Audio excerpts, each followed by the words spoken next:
Hi నమస్తే, welcome to TV 24 studio. మనతో పాటు ఇప్పుడు ఉన్నారు కాంగ్రెస్ స్పోక్స్ పర్సన్ కాసరగడ్డి నాగార్జున గారు. నమస్కారం సార్.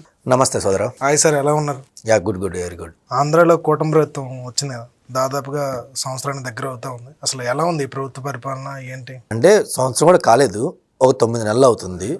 మనం ఎప్పుడైనా సరే గవర్నమెంట్ మారినప్పుడు మినిమం ఒక సంవత్సరాలు మనం టైం ఇవ్వాలి. జనరల్గా సంవత్సరం టైం ఇస్తే సరిపోయిద్ది. కానీ జగన్మోహన్ రెడ్డి గారు చేసిన అన్యాయాలు అక్రమాలు చూసిన తర్వాత, ఆర్థిక ఇది చూసిన తర్వాత మనం డెఫినెట్గా one and half hour time అయితే ఇవ్వాలి కూటమి ప్రభుత్వానికి. ఇచ్చిన తర్వాత మనం క్వశ్చన్ చేస్తే బాగుంటుంది. ఎందుకంటే ఇప్పుడిప్పుడే చేస్తున్న వాళ్ళు తప్పు చేస్తున్నారు, ఒప్పు చేస్తున్నారు, మనం చిన్నగా అబ్జర్వ్ చేసుకుంటూ వస్తున్నాం. నిన్న కాక మొన్న ఏదో కంపెనీకి టీసీఎస్కి ల్యాండ్ ఇచ్చారు, ఆ తర్వాత వాళ్ళ ఫ్రెండ్కి ఏదో కంపెనీకి ల్యాండ్ ఇచ్చారంట. ల్యాండ్ ఇవ్వడంలోనే మనం గొడవ చేయడం కాదు, ఇచ్చారు.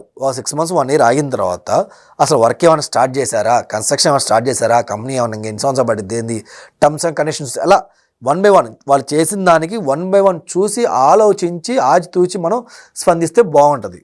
అంతేగాని వాళ్ళు ఏది తీసుకొచ్చినా మనం అపోజిషన్లో ఉన్నాం కదా, వాళ్ళ మీద పట్టం ఇది చేయడం అంటే అది కరెక్ట్ కాదు.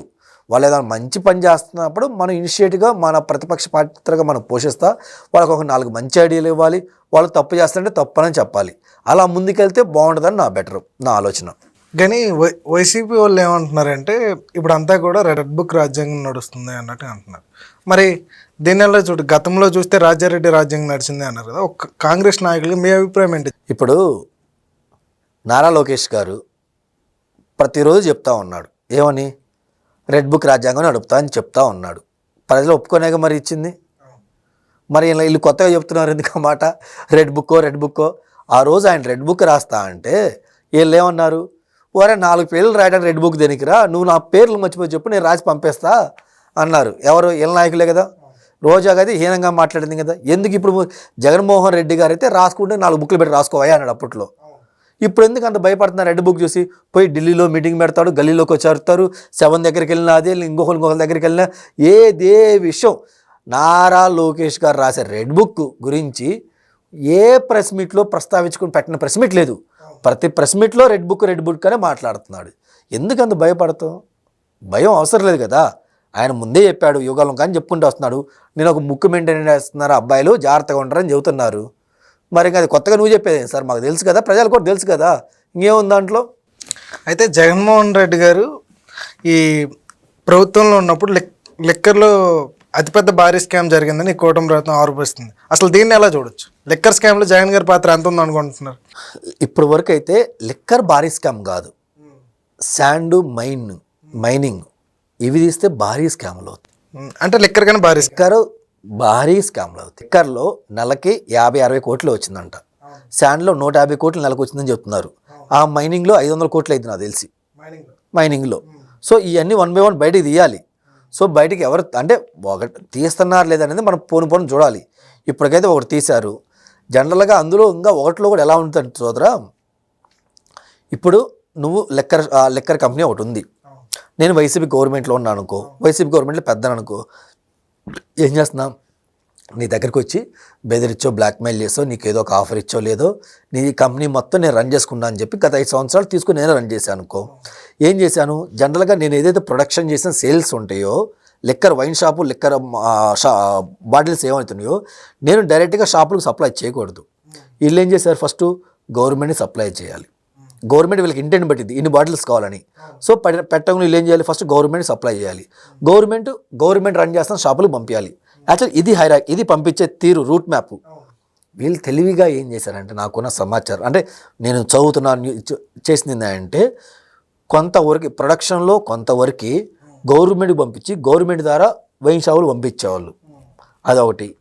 రెండోది ఏం చేశారంటే, వీళ్ళు ప్రొడక్షన్ చేసి డైరెక్ట్గా వైన్ షాపులకు పంపించారంట. అంటే వైన్ షాపుల దగ్గర 2 రిజిస్టర్లు మెయింటైన్ చేశారంట. 2 రిజిస్టర్స్ మెయింటైన్ చేశారు. ఎందుకంటే త్రూ గవర్నమెంట్ ద్వారా పంపిస్తే దాంట్లో కొంతవరకు జిఎస్టీ అండ్ ట్యాక్స్ అని గవర్నమెంట్ రెవెన్యూ కట్టాలి. వీళ్ళు డైరెక్ట్గా పంపించింది మొత్తం బ్లాక్ మనీయే కదా. జిఎస్టీ కట్టాల్సిన అవసరంలా, ఇంకోటి కట్టాల్సిన అవసరం. వచ్చిన డబ్బులు మొత్తం ఏం వస్తుంది, క్యాష్ ఫార్ములేట్లో వస్తుంది. ఎక్కడైనా గూగుల్ పే, ఫోన్పే చూసావా? మరి వచ్చేది మొత్తం క్యాష్లో వస్తుంది. గవర్నమెంట్ ఎక్కడ మనం చూపించాల్సిన అవసరం లేదు కదా. వీళ్ళు త్రూ గవర్నమెంట్ ద్వారా వచ్చిన దానికంటే కూడా ఇలా డైరెక్ట్గా పంపించిన దాంట్లో ఎక్కువ సంపాదించారని అంటున్నారు. ఇప్పుడు అది ఎలా బయట తీయబోతుందని కోట ప్రభుత్వం ఆ ఏరియాలో ఏ డిస్టిలరీ అయితే వీళ్ళు లీజు తీసుకున్నారు, దానికి కరెంట్ బిల్లు ఎవ్రీ మంత్ ఎంత వచ్చింది, రా మెటీరియల్ ఎంత వాడారు, ఎంత ఏందని చెప్పి ఆ లెక్కలు మొత్తం బయట తెస్తుందంట. ఆ బయటకి తీస్తే మనకు అర్థమైద్ది. ఎందుకు అర్థమైద్దా అంటే కరెంట్ బిల్ ద్వారా మనకు ఎలా తెలుస్తుంది అని అడగొచ్చు. ఇప్పుడు ఒక కేసు బాటిల్ కానీ ఒక లారీ బాటిల్స్ కానీ సప్లై చేయాలంటే ఒక 100 రూపాయలు కరెంట్ అయిందనుకోండి, వాళ్ళు ఒక 2-3 రాలీలు సప్లై చేసినట్టు గవర్నమెంట్ చేసినట్టు చూపించుకుంటారు. కానీ ఒక 20 రాలీలు కరెంట్ బిల్ వచ్చింది అనుకోండి, ఆటోమేటిక్గా డిఫరెన్సే కదా మరి ఇదేది. సో అలా పవర్ అనేది డెఫినెట్గా చెప్పాలంటే వాళ్ళు బయట గవర్నమెంట్ నుంచి కొనాల్సిందే, వాళ్ళు ఇంకోటి చేయడానికి కుదరదు. సో లేదు నేను తాడాపల్లి బ్యాలెన్స్ నుంచి కొంచెం పంపిస్తాను, బెంగళూరు నుంచి కొంత కరెంట్ పంపిస్తానంటే సరస్వతి ప్లాంట్ నుంచి కొంత కరెంట్ పంపిస్తాను, కుదరదు. కరెంట్ డెఫినెట్గా గవర్నమెంట్ నుంచే ప్రొడ్యూస్ చేయాలి, అక్కడ నుంచి కొనాలి. నీకేమన్నా సోలార్ సిస్టమ్ అక్కడ ఏమైనా పెడితే తప్పించి అంటే లేదు గవర్నమెంట్ నుంచి కొనాలి. కాబట్టి ఆ రికార్డ్స్ మొత్తం తీస్తే నిజాలు బయటపడతాయి, తీయాలి. అయితే వైఎస్ జగన్మోహన్ రెడ్డికి అత్యంత సన్నిహితుడు విజయసాయి రెడ్డి గారు. మరి ఆయన ఎందుకు ఉన్న పలంగా కూడా వైఎస్ఆర్ కాంగ్రెస్ పార్టీని రాజీనామా చేసి బయటికి రావాల్సి? ఆయన అన్నాడు కదా సోదరా, నాకు జగన్మోహన్ రెడ్డి గారికి గవర్నమెంట్ వచ్చేంత వరకు వచ్చిన కొంతకాలంలో టర్మ్స్ అండ్ కండిషన్స్ చాలా బాగున్నాయి, మీ ఇద్దరం అన్నదమ్ముల్లాగా కలిసే ఉన్నాం, గురు శిష్యులా కలిసే ఉన్నాం. వచ్చిన కొన్ని రోజులకే మాకు సమస్య స్టార్ట్ అయింది. ఎక్కడ స్టార్ట్ అయింది? డబ్బుల దగ్గర స్టార్ట్ అయిందని చెప్పడం ఆయనే చెప్పాడు ప్రెస్ మీట్లో. ఆయనంతటా ఆయన వాలంటరీగా ఒప్పుకున్నాడు. ఏమని? జగన్మోహన్ రెడ్డి గారు నేను ఏదో డబ్బులు తింటున్నా అని చెప్పి ఆయన ఊహించుకుంటున్నాడు, అప్పటి నుంచి నన్ను దూరం పెట్టడం ఇది చేశారని చెప్పి ఆయన ఒప్పుకున్నాడు. సో అంటే జగన్మోహన్ రెడ్డి గారికి తల్లితో గొడవైనా, చెల్లితో గొడవైనా, విజయసాయిరెడ్డితో గొడవైనా, రేపు ఇంకొకరితో గొడవైనా ఎక్కడ గొడవ అయిందంటే డబ్బుల దగ్గరే గొడవ అయింది. ఆయన ఎక్కడికన్నా ఆయన జేబులోంచి తీసి పెట్టడం 10 రూపాయలు నువ్వు ఎప్పుడైనా చూసావా? నిన్నగాక మొన్న పులివెందులో ఒక పసిబిడ్డ చెప్పులు లేకుండా జగనన్న నేను చూడటానికి వచ్చా అని చెప్పి చెప్పడం జరిగింది. ఎప్పుడు వరదలు వచ్చి కొంచెం ఆ రోజు చూసావు నువ్వు? కనీసం ఆ పిల్లగాడికి ఒక 100 రూపాయలు జేబులోంచి తీసి చెప్పులు కొనుక్కోరా బిడ్డ అని చెప్పి ఇవ్వాల. అది దట్ ఈస్ కాల్ జగనన్న. మరి ఇంకేం చేస్తాం? అయితే ఇప్పుడు ఇదే స్కామ్లో జగన్మోహన్ రెడ్డి జైలుకి వెళ్ళాలంటే విజయసాయి రెడ్డి గారు అప్రూవర్గా మారే అవకాశం ఉంటుందా? ఆల్రెడీ విజయసాయి రెడ్డి గారు అప్రూవర్ మాట్లాడడానికి రెడీగా ఉన్నారు. రెడీగా ఉండే ఆ రాజ్యసభ నాకు కాదని వదిలేసుకున్నాడు, అది బీజేపీకి పోయింది, మొత్తం జరుగుతుంది. కాబట్టి జగన్మోహన్ రెడ్డి గారి దగ్గరికి వెళ్ళి జగన్మోహన్ రెడ్డి గారు జైల్లో పెడతారా లేదనేది కూడా డిపెండింగ్ అపాన్ నరేంద్ర మోడీ గారు ఓన్లీ. ఎందుకంటే ఇప్పటికీ నరేంద్ర మోడీ గారు ఆశీస్సులు ఆయనకు ఉన్నాయి, ఆయన కాపాడుతున్నారు. చంద్రబాబు గారు ఇప్పటికి 2 సార్లు వెళ్ళి మొత్తం చెప్పడం జరుగుతుంది. ఎంత చెప్పినా కానీ అమిత్ షా గారు కానీ ఇంకోళ్ళు కానీ ఇంకా పర్మిషన్ ఇవ్వట్లా. నువ్వు ఎలా చెప్తున్నావు సార్ అంటే, ఇంత జరుగుతుంటే, ఇంత తతంగం జరుగుతుంటే ఈడీని ఎప్పుడైనా సరే ఏపీకి పంపించి ఇన్వెస్టిగేషన్ చేయమని చెప్పి మోడీ గారు కానీ అమిత్ షా గారిని పంపించారా? ఇది మొత్తం బ్లాక్ అండ్ వైట్ కమర్షనే కదా. మరి ఈడీని ఎప్పుడైనా పంపించి ఇన్వెస్టిగేషన్ చేయించాడా? లేదు. ఇంకా వాళ్ళు అంటే in the sense BJP government Jaganmohan Reddy గారికి అభయాస్తం ఇచ్చింది అని క్లారిటీగా అర్థమవుతుంది మనకి. ఇంకా అయితే జగన్మోహన్ రెడ్డి అరెస్ట్ అవ్వడానికి టైం పడుద్దా అయితే ఈ కూటమి ప్రభుత్వంలో? ఇప్పుడు ఈ కూటమి ప్రభుత్వంలో బీజేపీది కూడా చేస్తారని మాకు నమ్మకం లేదు సోదరా. మాకైతే నమ్మకం లేదు. అరెస్ట్ చేస్తే చూద్దాం. మరి ఇప్పుడు నేనేమన్నా వేణుస్వామిలా జ్యోతిషాలు అని చెప్పేవాడిని కాదు కదా. జ్యోతిషాలు చెప్పేవాడిని అయితే నాకు ముందే తెలిసిద్ది. ఆయన మొత్తం దొంగ జ్యోతిషాలు, అది మనకి తెలిసింది ఆఫ్ కోర్స్. సో మేము అనుకోవడం ఏంటంటే అంటే ఎజంప్షన్, లెట్ బి ఎజంప్షన్, ఏమని వాళ్ళకున్న టర్మ్స్ అండ్ కండిషన్ బట్టి అరెస్ట్ చేయర్లే అనుకుంటున్నా, అంతవరకు ఆగిద్దని నేను అనుకుంటున్నాను. మరి అయితే ఇప్పుడు ఇదే లెక్కర్ స్కామ్లో కసిరెడ్డి లాంటి వాళ్ళు కూడా అరెస్ట్ అయ్యారు. మరి ఇది ఎలా చూడొచ్చు? కూటమి ప్రభుత్వం కూడా దీన్ని సానుకూలంగా తీసుకెళ్తుంది తప్పితే ఎక్కడ కూడా వదిలేసట్లేదు. లేదు తమ్ముడు, నువ్వు కొన్ని గవర్నమెంట్ వచ్చిన కాంచి అంటే కూటమి గవర్నమెంట్ వచ్చిన కాంచి కొన్ని చూసుకుంటావు. పేరు నాని కింద పనిచేస్తున్న వాళ్ళు అరెస్ట్ చేస్తారు, కానీ వాళ్ళ భార్యని కానీ పేరు నాని అరెస్ట్ చేశారా?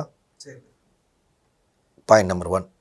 పాయింట్ నెంబర్ 2, ఏదైతే షిప్ అన్నారు దూరంపూడి, ఇంకా బయట ఉన్నాడు కదా, కింద వాళ్ళు ఇబ్బంది పడ్డారు కదా, పైన ఏమన్నైందో. నెక్స్ట్ పెద్దిరెడ్డి రామచంద్రారెడ్డి గారు ఏదైతే ఫైళ్ళు దగ్ధం కేసులో ఉన్నాయో ఎవరు తగలబెట్టిన సంథింగ్ ఎవరైతే ఉన్నాడో అతను బెయిల్ మీద దొరుకుతుందో అతను మొన్న అరెస్ట్ చేశారు. మరి పెద్దిరెడ్డి దగ్గరికి వెళ్ళారా? సజ్జల గారు ల్యాండ్ ఆక్యుపై చేశారని చెప్పి ఇప్పటికీ మనం కొట్టుకుంటున్నాం చెప్తున్నాం. ఏది ఫారెస్ట్ ల్యాండ్ సంథింగ్ ల్యాండ్ ఇచ్చేశారని చెప్పి ఆయన దగ్గరికి వెళ్ళారా? అంటే ఈవెన్ దో శర్మలమ్మ కేసు పెడితే బూతులు తిట్టిన దాంట్లో రవీంద్ర రెడ్డిని అరెస్ట్ చేశారు తప్పించి వాళ్ళ ఎంపీ గారిని ఏమైనా అరెస్ట్ చేశారా? అంటే ఇవన్నీ కిందోళ్ళతో ఆగినాయి, పైన వాళ్ళ దగ్గరికి వెళ్ళట్లా. ఎందుకు వెళ్ళట్లేదు, ఎందుకు మరి కూటమి ప్రభుత్వం వాళ్ళకి అభయం ఇస్తుందా, లేదా నరేంద్ర మోడీ గారు ఇస్తున్నారా, బాబు గారు ఇస్తున్నారా, పవన్ కళ్యాణ్ గారు ఇస్తున్నారా, ఎవరు ఇస్తున్నారు అనేది కూడా ప్రజలు ఆతృతగా ఉన్నారు. ఎందుకు ఇన్ని జరుగుతున్నాయి కదా, నిజాలు బయట పెట్టారు కదా, ఏమవుతుంది? ఆఖరికి నిన్నగాక మొన్న విడతల రజనీ గారి విషయంలో కూడా వాళ్ళ మరిది అరెస్ట్ అయ్యి జైలుకి వెళ్ళారు తప్పించి ఆమెకు బెయిల్ వచ్చి బాగానే బయట తిరుగుతుంది. ఇంకేంటి అసలు ఏం జరుగుతుంది?